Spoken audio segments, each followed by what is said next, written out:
वहीं रायबरेली की बात करें, यहाँ पर पुलिसकर्मी के साथ मारपीट का मामला सामने आया है। जुआ खेल रहे लोगों ने यहाँ पर मारपीट की, पुलिसकर्मियों पर रुपए लेने का आरोप है। रायबरेली की ये तस्वीरें, पुलिसकर्मी के साथ देखिए मारपीट की एक घटना हुई, जहां पर जुआ खेल रहे लोगों को जब पुलिस मना करने के लिए पहुंची तो देखिए पुलिसकर्मी से ही मारपीट ये लोग करने लगे। लेकिन इसके बाद इन पर अब क्या एक्शन लिया जाएगा शायद इनको अंदाजा नहीं है। पुलिस से किस तरह से यहाँ पर अभद्रता की जा रही है, गलत व्यवहार किया जा रहा है, पुलिसकर्मी के साथ मारपीट की गई। लेकिन ये उत्तर प्रदेश में योगी सरकार की पुलिस है।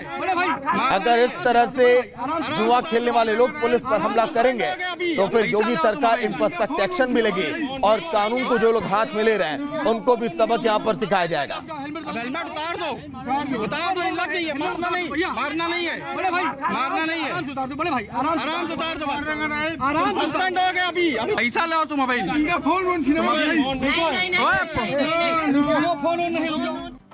तो इन तस्वीरों को देखा आपने, लेकिन यूपी में पुलिस के इस्तकबाल को बार बार चुनौती दी जाती है। लेकिन ऐसा करने वाले शायद ये भूल जाते हैं कि ये यूपी है जहां योगी सरकार का राज है, और अगर यहां पर कानून अपने हाथ में लिया तो सजा तो देखिए जरूर मिलेगी, भरपूर मिलेगी, और मिलेगी कि जिसको आप याद भी रखेंगे। लेकिन कई पुश्तें याद रखेंगी सजा वैसी मिलने वाली इनको। बरेली में लोगों ने गलती की तो सजा मिली, लेकिन उन्होंने क्या कुछ किया रिपोर्ट में आप देखिए। अपराध और अपराधियों के प्रति जीरो टॉलरेंस की नीति के तहत जो कार्य प्रारंभ हुआ, आज उसका परिणाम है अपराधी जेल के अंदर है।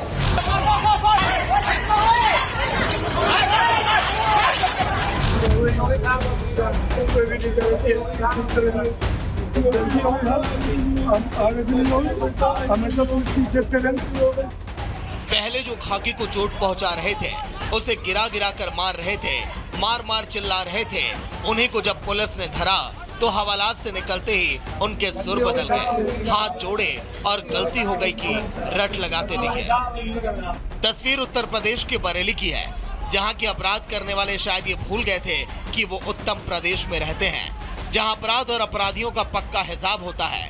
योगी की पुलिस के कानून को अपने हाथ में लेने वालों का इलाज होता है। अब इन्हें ही आप देख लीजिए, जो हाथ जोड़े और लंगड़ाते हुए दिखाई दे रहे हैं। और ये वो जुआरी हैं जो दिल्ली वाली रात प्रेमनगर इलाके में एक जगह बैठकर जुआ खेल रहे थे।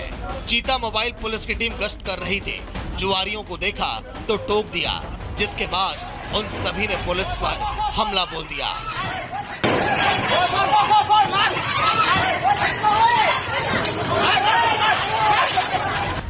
हमलावरों ने पुलिस कर्मियों की डंडों से पिटाई की, उन्हें गिरा गिरा कर पीटा और पत्थरबाजी की। हाथ में पत्थर लिया आरोपी पुलिसकर्मी के सिर पर वार करते दिखाई दिए। पुलिसकर्मी गिरा तो उस पर डंडे बरसा दिए जाते हैं, जिसमें 2 पुलिसकर्मी घायल हुए तो कुछ ने खुद को मंदिर में बंद कर जान बचाई।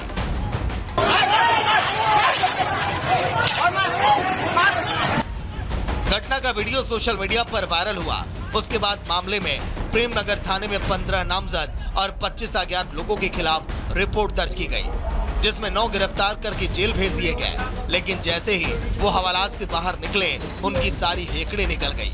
योगी सरकार की सख्ती के आगे वो भीगी बिल्ली बने नजर दिखाई दिए।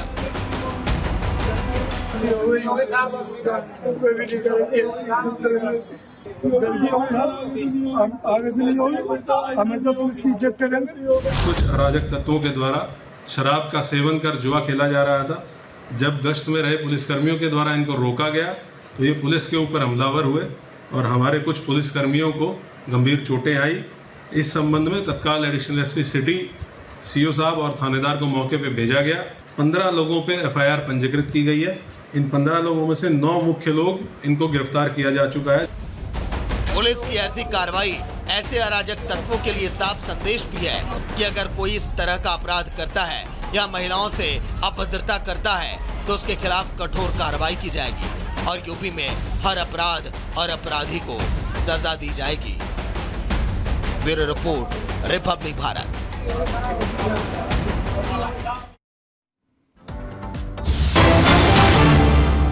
तो चलिए फिलहाल एक बड़ी खबर भीलवाड़ा से, जहां पर माविक की फैक्ट्री का बॉयलर फट गया, जहां पर 2 शख्स की मौत हो गई और आसपास वहां पर भारी भीड़ इकट्ठा हो गई है। बॉयलर फटने से 2 युवकों की मौत। ये 2 युवक फैक्ट्री में थे। और अब जांच की जा रही है कि आखिर ये लापरवाही कैसे है, क्योंकि बॉयलर की नियमित यहां पर थी कि जांच की आवश्यकता होती है। अगर इस तरह की घटनाएं अगर फैक्ट्री के अंदर हुई हैं तो फिर इस पर जांच की जा रही, क्योंकि जो भी और फैक्ट्री के अंदर मजदूर हैं, कर्मचारी हैं, वो अब ये मांग कर रहे हैं कि आखिर ये घटना हुई कैसे, कहीं आने वाले समय में उनके साथ भी ऐसी घटना ना हो जाए। वैसे चुनावी मौसम में आपने नेताओं की जुबान से बड़ी बड़ी बातें तो आपने सुनी होगी ना, बड़े बड़े वादे किए जाते हैं, दावे किए जाते हैं, लेकिन आप भूल जाने की बीमारी इन नेताओं को बहुत रहती है। मल्लिकार्जुन खड़गे शायद इस बात को अब समझ गए, क्योंकि राहुल गांधी और कांग्रेस के तमाम नेता चुनाव में तो खटाखट की बात कर रहे थे, लेकिन अब वो भूल गए कि आखिर उन वादों को पूरा कैसे किया जाए। मल्लिकार्जुन खड़गे अब ये कह रहे हैं कि वादे आप उतने ही करिए जितना जेब का वजन हो आपके, उससे बाहर अब मत जाइए। प्रधानमंत्री नरेंद्र मोदी ने कांग्रेस को अब पूरी तरह से घेर लिया है और मल्लिकार्जुन खड़गे के बयान को बीजेपी अब मुद्दा बनाने लगी है। रिपोर्ट आप देखिए।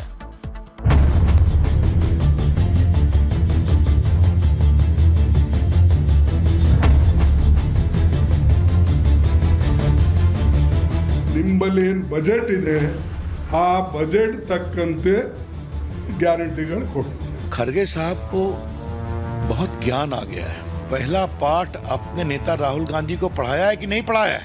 हर महीना 1 तारीख को खटाखट राहुल गांधी का खटाखट वाले वादे का जुमला चुनाव के बाद भी सुर्खियों में है। कई राज्यों में हार का सामना और हिमाचल की खराब आर्थिक स्थिति खटाखट वाले जुमले पर प्रश्न चिन्ह खड़े कर रखी है। वहीं अब इस पूरे मामले में ट्विस्ट आ चुका है। जी हां, कांग्रेस सरकारों की फ्री वाली स्कीम को लेकर कांग्रेस अध्यक्ष मल्लिकार्जुन खड़गे ने अपनी ही सरकार की खिंचाई कर दी। कांग्रेस शासित राज्यों की सरकारों को खड़गे ने नसीहत दे दी। ಬೇರೆಯವರು ಹೇಳೋರಿಗೆ ಒಂದು ಒಳ್ಳೇದಾಯ್ತಲ್ಲ, ಸೊ ಅದಕ್ಕಾಗಿ ಯಾವುದೇ ಹೇಳಿ ಅದನ್ನು ನಾವು ಮಾಡಿ, ಈಗ ನಾವು ನಿಮಗೆ ಅನುಕರಣೆ ಮಾಡ್ತೀವಿ। ಅಲ್ಲಿ ಮಹಾರಾಷ್ಟ್ರದಾಗ ಯಾವುದು ಮಾಡಬೇಕು ನಾ ಹೇಳಿದೆ, 5, 6, 10, 20 ಹೇಳಕ್ಕೆ ಹೋಗ್ಬೇಡಿ। ನಿಂಬಲ್ಲಿ ಏನು ಬಜೆಟ್ ಇದೆ ಆ ಬಜೆಟ್ ತಕ್ಕಂತೆ ಗ್ಯಾರಂಟಿಗಳು ಕೊಡಿ, ಇಲ್ಲ ಬಜೆಟ್ ಬಿಟ್ಟು ನೀವು ಗ್ಯಾರಂಟಿಗಳು ಕೊಟ್ಟರೆ। वहीं कर्नाटक सरकार की फ्री स्कीम को लेकर खड़गे ने नसीहत क्या दे डाली। प्रधानमंत्री नरेंद्र मोदी ने कांग्रेस की चौतरफा घेराबंदी कर दी। प्रधानमंत्री ने सोशल मीडिया एक्स पर पोस्ट करते हुए कांग्रेस पर जमकर प्रहार किया। पीएम ने कहा, कांग्रेस पार्टी इस बात को भली भांति समझ रही है कि झूठे वादे करना तो आसान है, लेकिन उन्हें सही ढंग से लागू करना कठिन है और असंभव है। चुनाव दर चुनाव वो लोगों से ऐसे वादे करते हैं जिन्हें वो भी जानते हैं कि कभी पूरा नहीं कर पाएंगे। अब वो लोगों के सामने बुरी तरह बेनकाब हो चुके हैं। कांग्रेस की गारंटी अधूरी पड़ी है।